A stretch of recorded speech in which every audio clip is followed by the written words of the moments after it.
Welcome to the great adventures of old-time radio. From Boise, Idaho, this is your host, Adam Graham. In a moment, we're going to bring you this week's episode of Cloak and Dagger.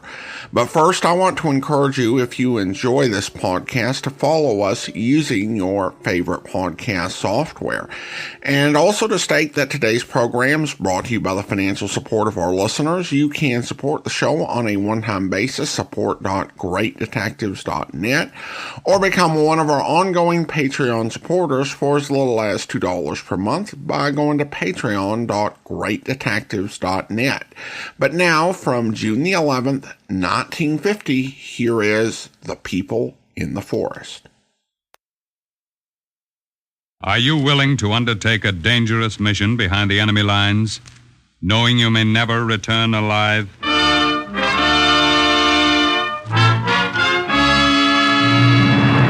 What you have just heard is the question asked during the war to agents of the OSS. Ordinary citizens who to this question answered, yes. This is Cloak and Dagger.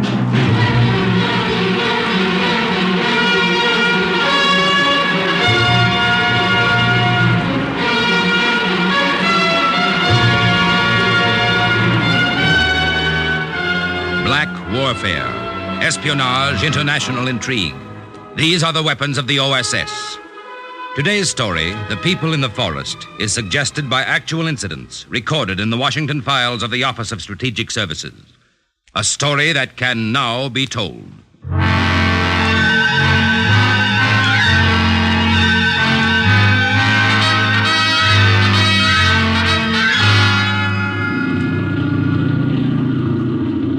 The plane began to slow down, and then it circled slowly.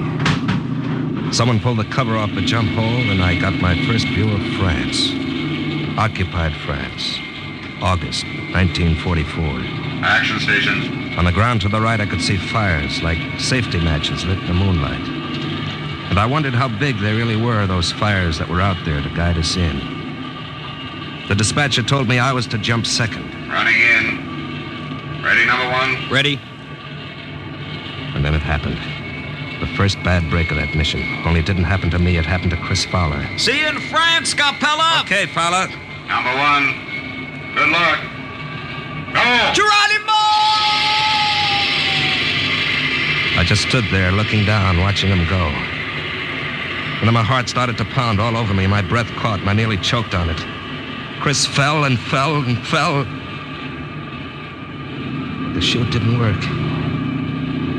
It came out of the bag and streamed unopened behind him. Paratroopers call that a Roman candle. Tough break. Want to turn back, Scarpella? Huh?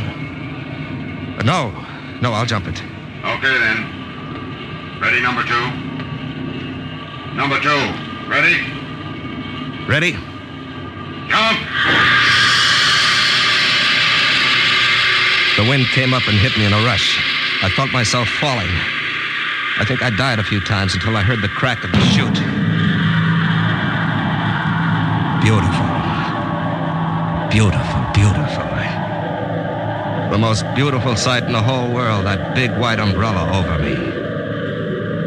The little safety matches on the ground got bigger and bigger.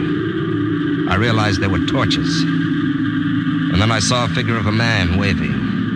He started to get bigger, too. And then the torches were put out. I was about to get my first introduction to the French underground. Are you all right? Yeah, I'm all right. I saw what happened to your friend. It was too bad. Yeah. You had courage to jump after that.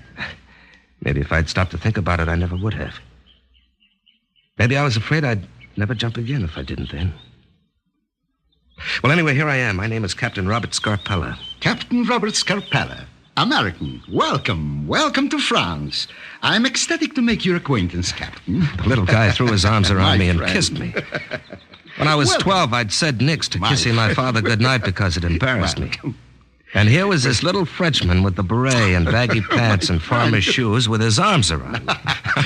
Hey, cut it out, will you? I'm just so happy to see you, American. Well, I'm the Fox. The Germans themselves gave me that name. Look at this head. Would you believe there is a price on it? Oh, are you the leader? Yes, of one of our little bands. The British radio alerted us about your coming. Well, there's a good reason for my coming, Captain Fox. You may call me simply Fox. Okay, Fox. Well, all right. Now let's pick up supplies that were brought with you. Right. As for your mission, Captain, there will be time enough to talk about it when we get deeper into the forest to our hideaway. Is it very far from here? Unfortunately, there's a little walk. We were forced to move our headquarters last night after another German raid. Oh? What do you mean, another?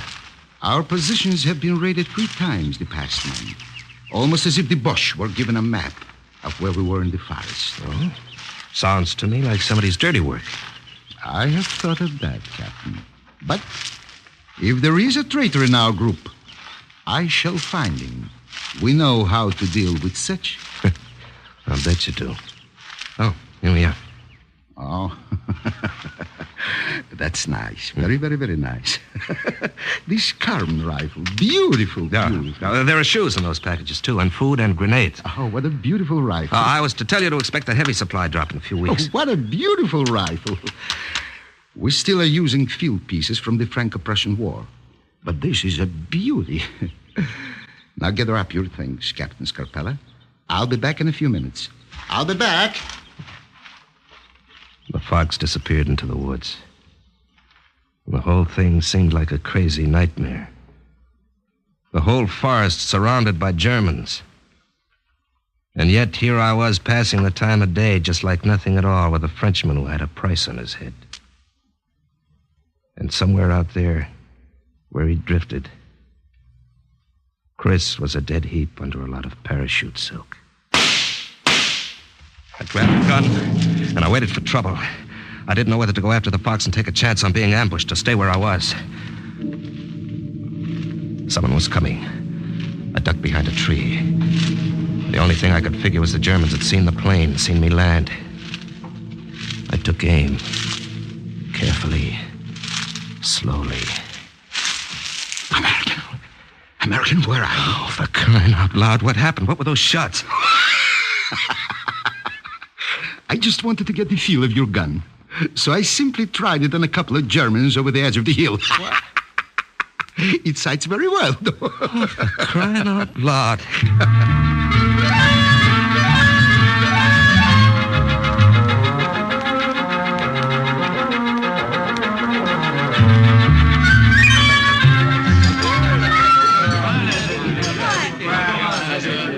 This little dinner party is in your honor, Captain Scarpella. Oh? I regret we have nothing better than wild rabbits to offer you. Well, this is swell. Quite a welcome. Headquarters didn't tell me to expect anything like this. Luzette, more wine for the captain. But of course. Here, I will refill your glass. Oh, thank you. Oh, mais non. In France, we say thank you this way. Hey. You mind my kissing you? No, not at all. I love Americans. Huh? All Americans. Hey. Come help me. I need your help. Luzette, let's go. Marie's calling you. Oh, oui, Mama, I am coming. She's a very pretty girl, that, Luzette. Luzette, yes.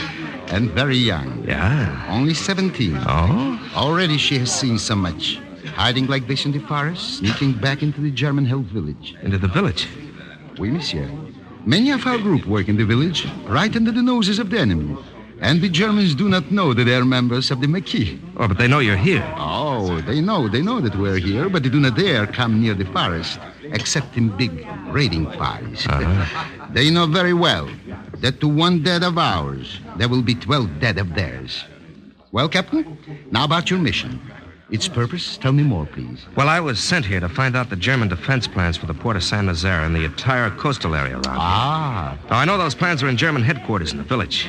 And you request our help? I've got to have those plans, and in a matter of days. I've got to deliver them personally to 8th Corps headquarters. Now, put your mind at ease, Captain Scarpella. The Fox will help you. Now, the first thing I will do is put you in contact with... Attention! Captain Scarpella, I'm Marie. She's the mother cat of that little kitten who kissed you before. Oh, well, happy to meet you. and we are all enchanted to meet you, American. In your honor, we have a special surprise. Listen. Attention. 1, 2, 3. Take me out to the ball game. Well, Take me out with the for crying out loud. You're pleased, Captain Scarpella? Well, this is something to write home about. Right home about. Yeah. Yeah, nice, cozy evening with friends. Well, you'd never know there was a war going on. Libos! Libos! Where's the lookout? There are 2 German trucks about a kilometer from here, Captain Fox. I see. What else? There are 2 divisions at least of German soldiers surrounding us. Captain Scarpella, I regret very much to have interrupted your welcome party in this manner. Renner? Oui, Le Fox. Renner? Oui. The new machine our American friend brought with him. Oui. Now, what is it called, Captain Scarpella? A bazooka. Oh, yes, this bazooka. Now, take it to an advantageous position. You understand? Oui, Fox. Now, Yes, listen. now, my friend. Now is the best time for him and some of the others to learn how to use it. Oh, for crying out loud.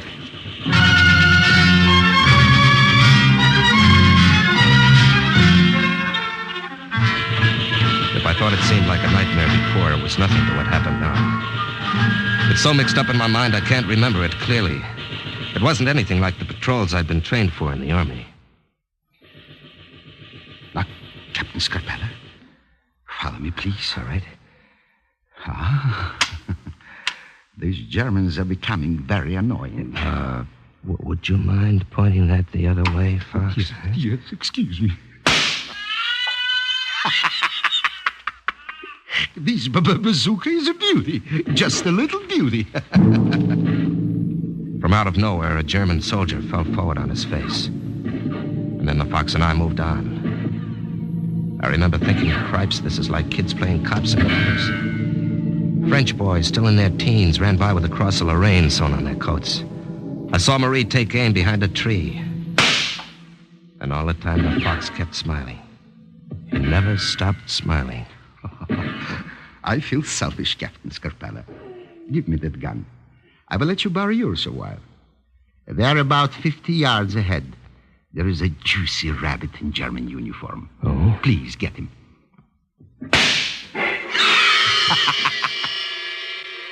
Captain LaFox was right.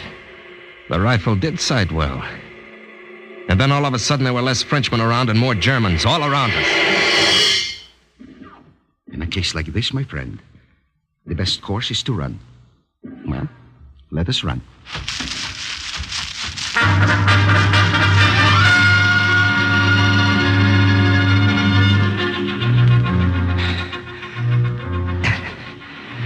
This forest is like a jigsaw puzzle to me. You know it backwards. It is from necessity, of course. I regret exceedingly that I must ask you to join me here in this swamp. We will stay here till it is safe to leave. Shh. The boat. Under the water. Leave only your nose above it to breathe.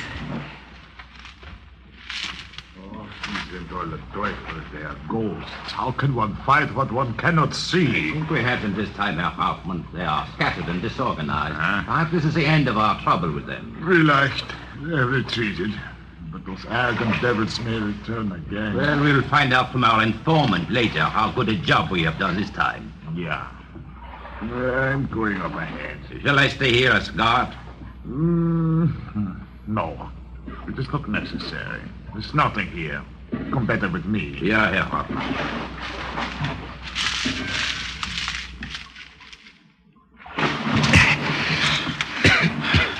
If they had posted a guard here, it would have been most inconvenient, Captain Scarpella.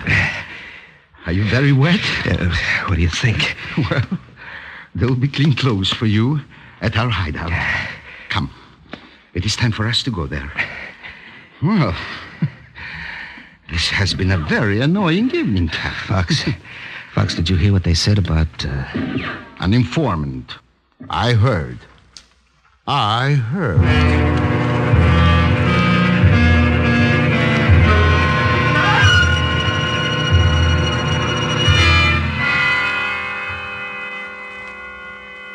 Captain Scarpella, Marie is employed as charwoman in German headquarters in the village.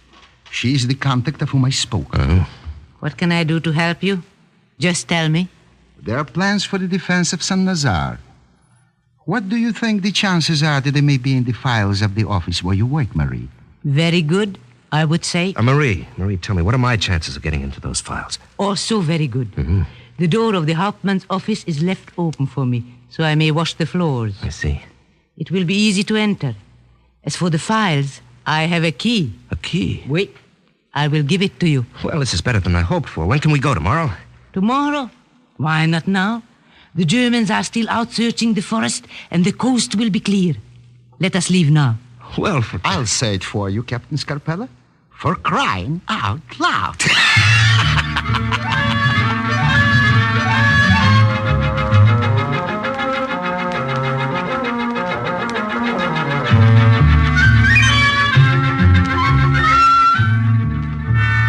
Less than an hour later, we were in the village. It was 5 o'clock in the morning, and there was no one around. The village slept. Captain Scarpella, listen to me. Yeah. There is the German headquarters across the street. I will leave you and go inside to get my mop and bucket. You will watch through the window. Right. When I distract the guard, go quickly to the side door. It is open. The Hauptmann's office is the third door from the end. Third, huh? You have the key to the files, eh? Yes, I have it. Bon, I go now. Remember the signal I give you, in case of danger. I watched her go into the building. And then I took up my position at the open window.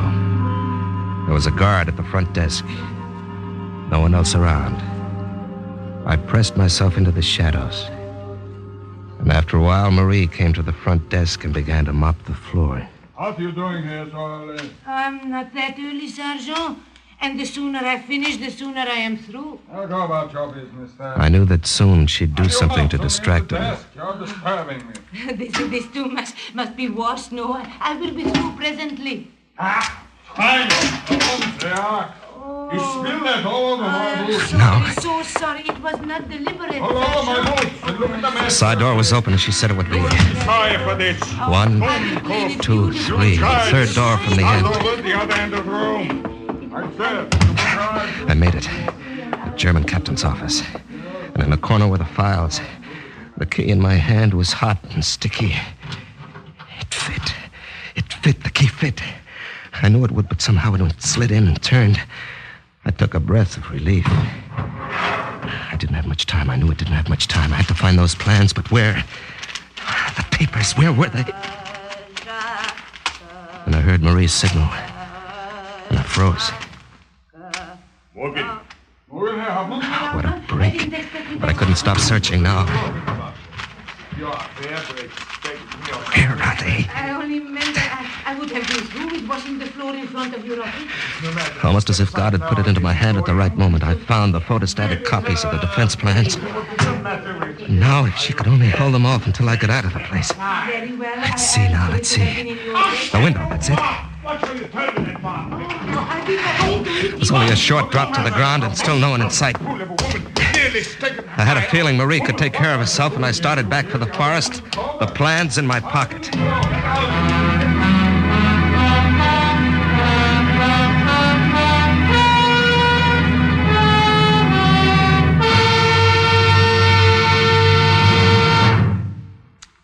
Now, see here, Captain Scarpella. I'm the map. You see? You come out of the forest 3 miles north at this point. Right. Is that a clear road, Fox? You will have no difficulty, Captain. There has never been any reason for the Boche to post guards at this exit. Now pay attention, Captain. I must talk to you, both of you. Marie, what are you doing back at the farmhouse?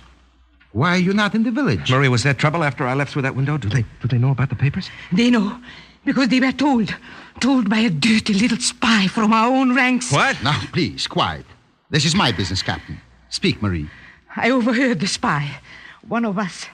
I blush with shame to think of it. The spy was telling the Boche captain about the papers and the Americans' mission.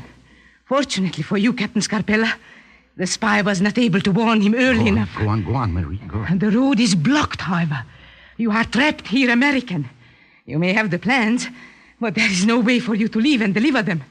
The road north is swarming with red ants of Germans. The traitor. His name. Give me his name, Marie. I will do better. I will give you the traitor. Renee, bring her in here. No, please. Throw her on the floor. Get me to the ones. I said throw her on the floor. No. Listen to her sob, my own daughter, torn from my own flesh. Cry, daughter, not for what is going to be done to you, but for what you have done. Spy, traitor, this girl, my daughter. I spit on her. I did not know. I waited for her outside. What I was doing. After I heard her with her captain, her German captain. I waited for her and dragged her back here. Fox, do what you want with her. No. Losette. No. Losette, look at me. No. Was it you? You who gave away our positions each time? Answer. Yes, I told them. It has been so hard. I have known war for so long now. All my life, it seems. I have known 2 wars. Would I turn on my own? I'm glad your father is dead, so he does not see this. They promised me so much. I did not think it so bad. I only gave them small bits of information. Small bits of information? Except what is lost about the American. You call giving away our hideout small, Luzette? We are so much smarter than they. and it always gave us a chance to kill so many of them. Your excuses disgust me. Say the word, Fox. Let me throw her to the rest. No, Mama. Pity. I am your mother no longer. Do not call me that. Now, wait a minute. Listen to me. Fox, this may be your affair, but I've got a stake in it. Now, what do you wish to say, Captain? There's only one way out of this forest. It's blocked right now. Thanks to her. Now, let's forget that. All that matters to me is that I get through with these plans. Now, Lizette, do you want a chance to prove yourself? Oh, I will do anything. Do not listen to her, Marie, Captain. Marie. 2 faces she has. Now, quiet. Go on, Captain. Now, at German headquarters before, Marie distracted the guard because she knew him. Now, who knows the Germans at the exit to the forest to distract them? I do. I will. Let me, please. They trust me. I will give you a chance to slip by. It is too great a risk, my friend. I have no choice. I can't stay trapped here. The plans are no good in my pocket. Very well. On one condition. I will go alone. And if she does not do as she says, the fox will shoot her through the heart. You have my permission.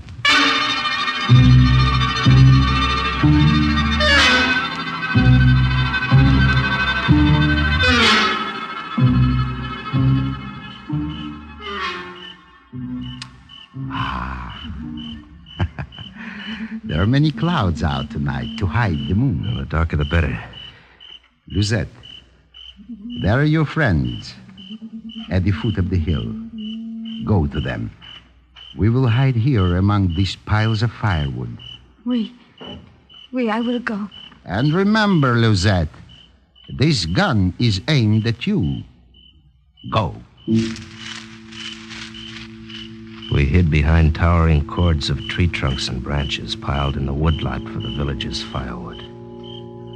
We watched. A few minutes later, we saw them. The soldiers and the girl, silhouetted against the moon.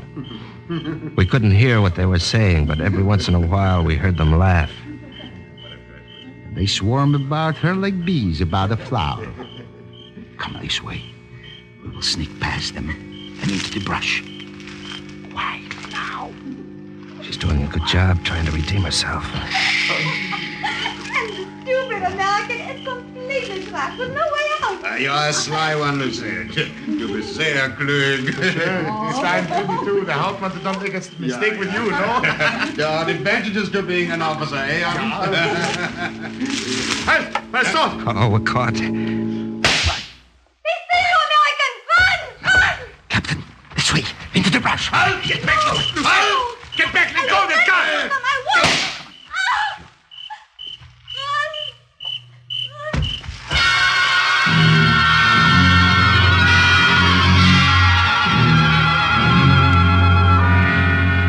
I looked back over my my shoulder and saw Lizette crumple into a heap on the road.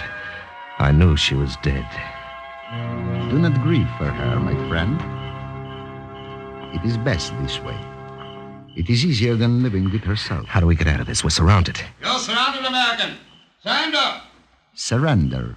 What means that word? We know you are dead, would not. We have you cornered. Come out. Perhaps this will help young Incho. Hopper, over there. Step out of the bush. Come on, you do the same. Trying to burn us out. If we come out, we'll be shot down by the machine guns. American, I have an idea. Yeah. Stand here.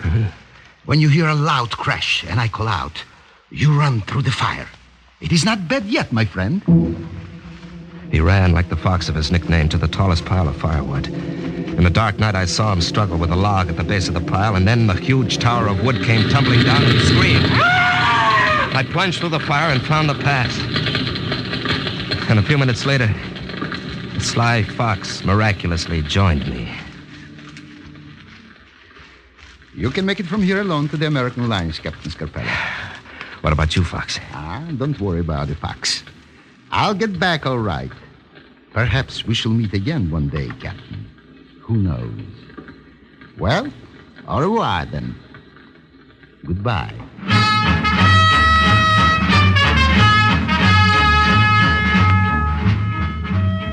I never looked back. And I never saw him again. But when I think of him now, I think of him not with the beret, but with a green hat and a feather. A little like Robin Hood. Captain Scarpella delivered the plans personally to the Assistant G2 at 8th Corps Headquarters, and he was recommended for the Distinguished Service Cross for the American lives he had saved at the port of Saint-Nazaire.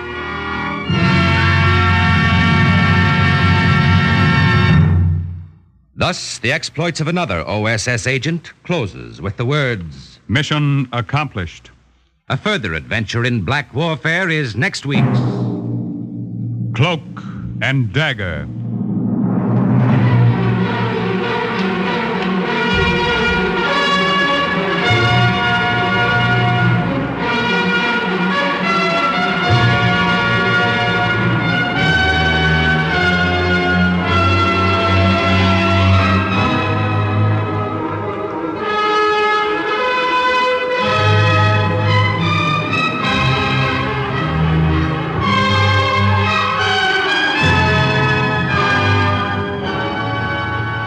Heard in today's Cloak and Dagger adventure were Joseph Buloff, Lily Darvas, Larry Haines, Nancy Franklin, Barry Kroeger, Raymond Edward Johnson, Carl Weber, Boris Aplon, and Jarrett. Script for Cloak and Dagger was written by Winifred Wolfe, and the music was under the direction of John Gart. Today's true OSS adventure was based on the book Cloak and Dagger by Corey Ford and Alistair McBain. This has been a Louis G. Cowan production in association with Alfred Hollander. It was under the direction and supervision of Sherman Marks. Robert Warren speaking.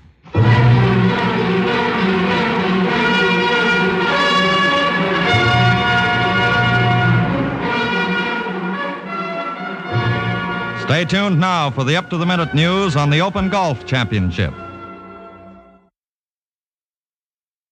Welcome back. This continues to be a program that doesn't pull punches about some of the harsh necessities and situations that come up in the course of war. Having to jump out of a plane after your buddy's parachute didn't open because the mission is so vital is one example of that, and a very jarring way to start the program. And certainly there are examples of the same principle with the Maquis. But I think the Fox is an interesting character for his attempts to maintain his humanity and his unique personality and approach, and to bring lightness where he can. He was willing to do what was necessary and could be very dangerous and deadly, but there was no necessity for him to go about grimly all the time, and the French underground grim moments would come all too often all on their own. Listener comments and feedback now, and we go over to Facebook where Emmett writes regarding episode 2, The Trojan Horse. This was a really good episode from a series I'd never heard of before. I hope there are lots more of these, though I doubt it. Thanks for finding this. Well, thanks so much, Emmett. Lots is a bit of a relative term. We have more than 20 episodes, which doesn't compare to some of the bigger series that we're going to do, such as Counter Spy, but is far better than so many other series which have really been ravaged by time, leaving only a few episodes extant for modern listeners to listen to. Well, thanks so much, and now it's time to thank our Patreon supporter of the day, and I want to go ahead and thank Alan, Patreon supporter since February 2024, currently supporting the podcast at the Detective Sergeant level of $7.14 or more per month. Thanks so much for your support, Alan. And that will do it for today. If you're enjoying the podcast, please follow us using your favorite podcast software. And if you're enjoying this program on YouTube, be sure to like the video, subscribe to the channel, and mark the notification bell. All those great things that help YouTube channels to grow. We'll be back next Saturday with another episode of Cloak and Dagger. For those who are subscribed to the Great Detectives of Old Time Radio only, the podcast will return on Monday with the Adventures of the Falcon. And for those who are subscribed to the Great Adventurers of Old Time Radio, we'll be back on Tuesday with Flash Gordon. And reminder, you can subscribe to that podcast at greatadventures.info. In the meantime, though, send your comments to box13 at greatdetectives.net. From Boise, Idaho, this is your host, Adam Graham, signing off.